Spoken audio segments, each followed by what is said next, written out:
అందరికీ నమస్కారం. Welcome to MC media. నేను మీ మిథున్ చక్రవర్తి. ఈరోజు టాపిక్ ఏంటంటే ఏలూరు జిల్లా పోలవరం నియోజకవర్గం.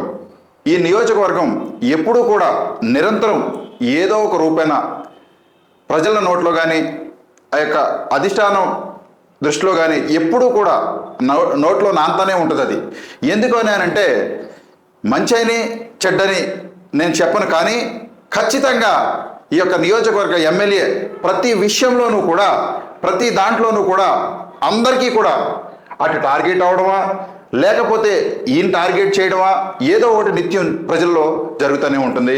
ఆ యొక్క ప్రభుత్వానికి టార్గెట్ అవుతూనే వస్తూ ఉంది.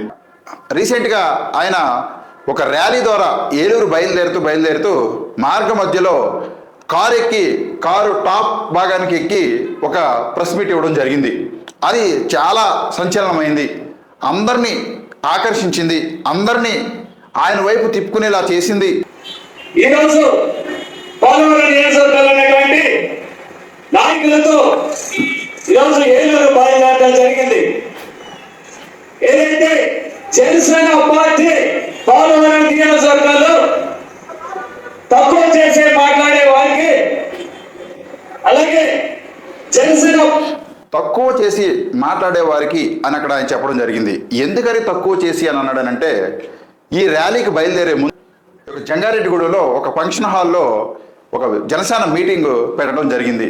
అది వాళ్ళ యొక్క కమిటీల ఏర్పాటుకి మీటింగ్ పెట్టడం జరిగింది. అయితే ఖచ్చితంగా స్థానికంగా ఒక మీటింగ్ ఏర్పాటు చేశారు అని అంటే, పర్టికులర్గా జనసేన మీటింగ్ ఏర్పాటు చేశారు అని అంటే ఆ యొక్క నియోజకవర్గ ఎమ్మెల్యేని ఖచ్చితంగా ఆహ్వానించాలి.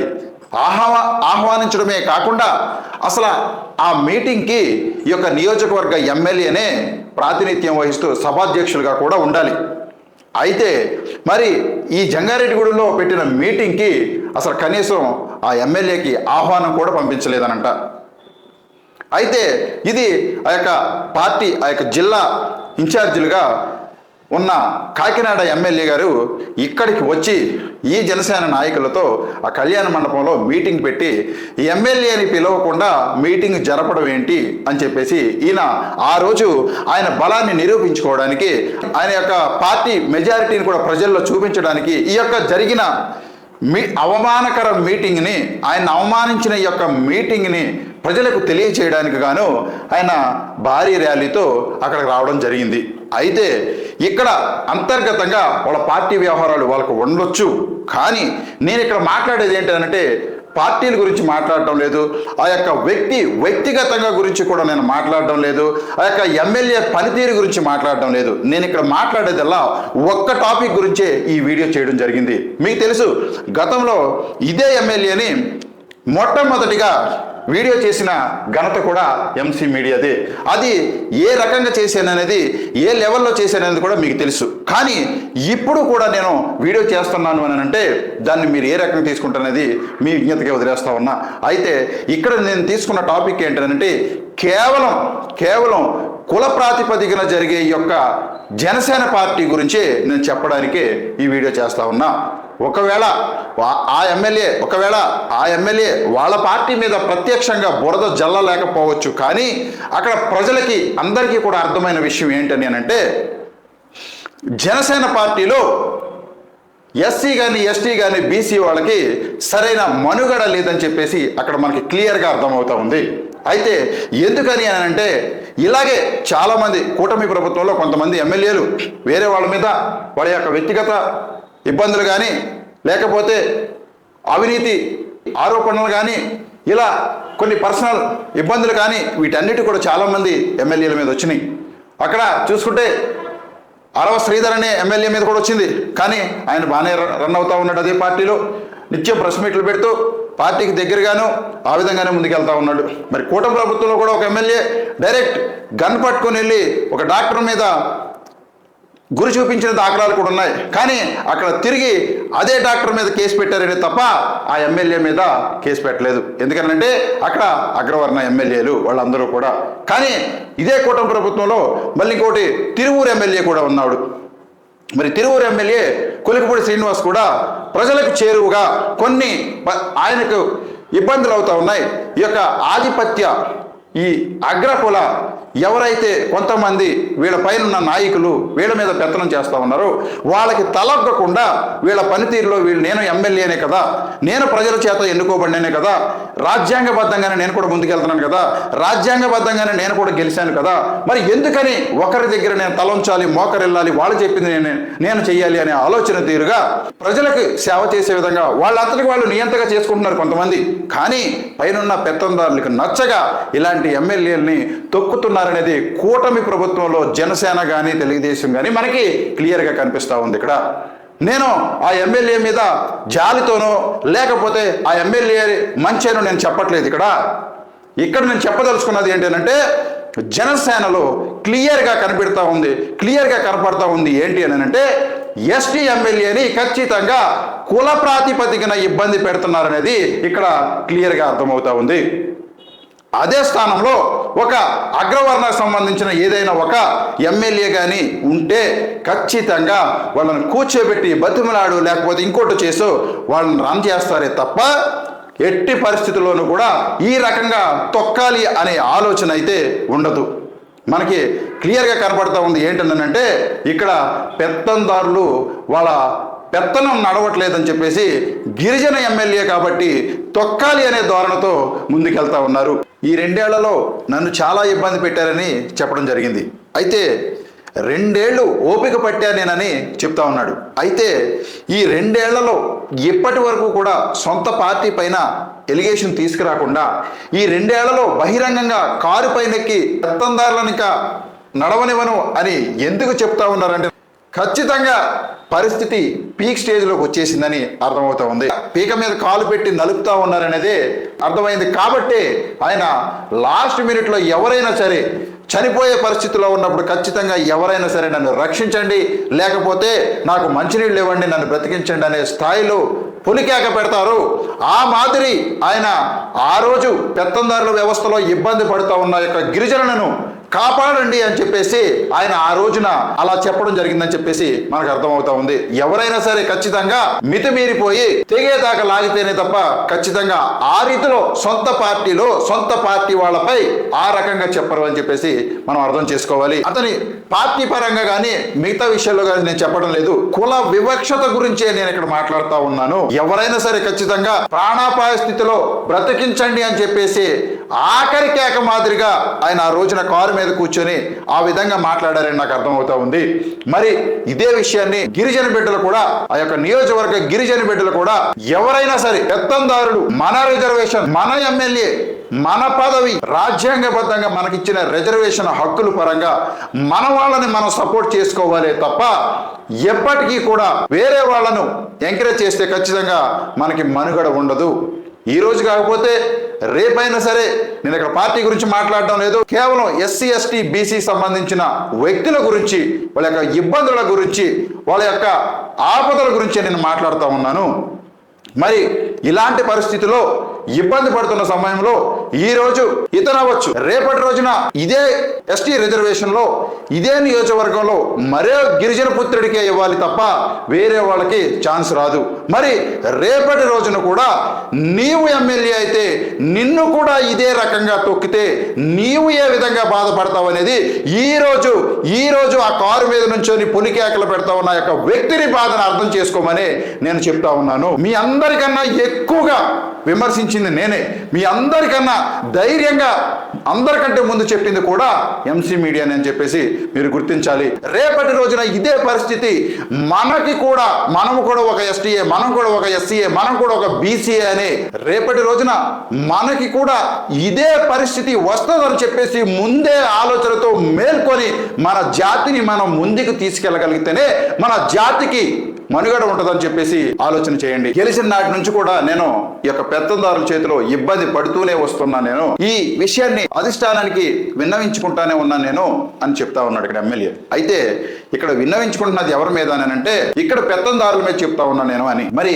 పెత్తందారులు అనేటోళ్ళు అగ్ర కులాలు అవడం వలన వాళ్ళ ఆ పార్టీకి సంబంధించిన సామాజిక వర్గం అవడం వలన అక్కడ వాళ్ళ మీద యాక్షన్ తీసుకోవలేకపోతా ఉన్నారు. మరి ఈ రకంగా ఎవరైనా సరే ఒక ఎస్సీ ఎస్టీ బీసీ ఎమ్మెల్యేలు ఇలా అనగదొక్కబడతానే ఉన్నారు. ఒక ఎమ్మెల్యే అంటే ఖచ్చితంగా ప్రజల చేత ఎన్నుకోబడ్డాడు, ప్రజల చేత ఎన్నుకోబడిన అతనే. మరి ఇతను కూడా స్వతంత్రంగా స్వతహాగా పరిపాలన చేయాలనే ఆలోచన ఖచ్చితంగా ఉంటుంది. బహిరంగంగానే ప్రజలకు తెలిసే విధంగానే ఈ రకంగా బహిరంగంగా మీటింగులకు కూడా పిలవకుండా ఒక ఎమ్మెల్యే స్థాయి వ్యక్తినే మీటింగులు కూడా పిలవకుండా పక్కన పెట్టే స్థాయికి వచ్చింది అని అంటే ఏ రకమైన కుల వివక్షత నడుస్తా ఉందనేది ఆలోచించాలి. ఒక గిరిజన ఎమ్మెల్యే అయ్యాడు కాబట్టే వీళ్ళు పక్కన పెట్టగలిగారు, కానీ మిగతా ఇతర ఏ ఎమ్మెల్యేనైనా సరే కనీసం ఈ రకంగా అధిష్టానం కానీ ఇక్కడ పెత్తందారులు కానీ ట్రీట్ చేయగలరా అంటే ఇక్కడ ఇదే పెత్తందారులు గతంలో చేసిన ఎమ్మెల్యే కూడా సన్నిహితంగానే ఉన్నదని తెలుసు మనకి.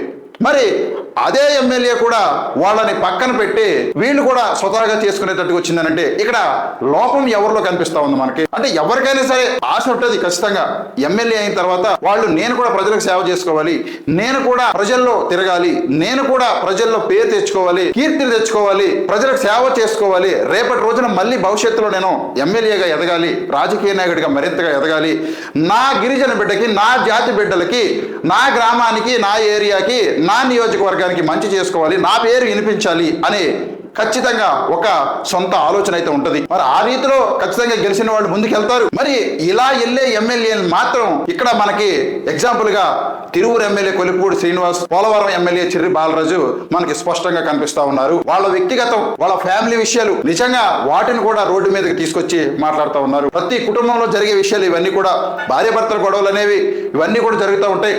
వాటిని కూడా రోడ్డు మీదకి తీసుకురాకూడదు. అందరికీ ఉంటాయి, మాట్లాడే ప్రతి ఒక్కరికి కూడా ఈ విషయాలు ఉంటాయి. అక్కడ దాకా ఎందుకు, వాళ్ళ పార్టీ అగ్రనాయకత్వానికి కూడా ఇదే ఇష్యూతో ఆయన కూడా చాలా బాధపడ్డారు. మరి ఇవన్నీ కూడా దృష్టిలో పెట్టుకోవాలి. నేను గతంలో వీడియో చేసినప్పుడు ఇప్పుడు ఎవరైతే ఆయన వ్యతిరేకిస్తా మాట్లాడారో వాళ్ళందరూ కూడా ఆనాడు నేను ఈ వీడియో చేసినప్పుడు నా మీద తిరగబడిన వాళ్ళు వీళ్ళందరూ కూడా మరి ఆనాడు మంచోడు అయినప్పుడు ఈనాడు ఎందుకు మంచోడు కాదు అంటే మీకు పెత్తనం, మీకు రాచరికం, మీకు పరిపాలన, మీకు పదవి అన్నీ కూడా కట్టబెడితే అప్పుడు గిరిజన ఎమ్మెల్యే మంచోడు. లేదు, మీకు పెత్తనం ఇవ్వకుండా, మీకు సంపాదించుకునే మార్గం కలిగించకుండా, మీకు కావలసిన పనులు చేయకుండా, మీ మాట వినకుండా ఉంటే అప్పుడు ఈ గిరిజన ఎమ్మెల్యే అవినీతి పరుడు, అక్రమార్కుడు, మంచోడు కాదు, పక్కన పెట్టాలి. ఇది వ్యవస్థ.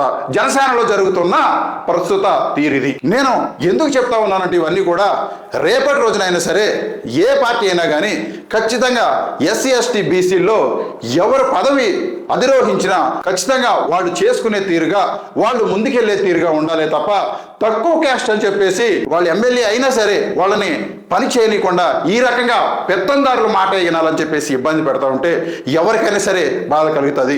ఇలాంటి విషయాల్లో నేనైతే ఖచ్చితంగా సహించను. అందుకనే నేను ఖచ్చితంగా పర్టికులర్గా ఈ వీడియో చేయడానికి గల కారణాలు, మిగతా అవినీతి అంటారు ఇవన్నీ కూడా వాటి గురించి నేను ఇప్పుడు మాట్లాడలేదు.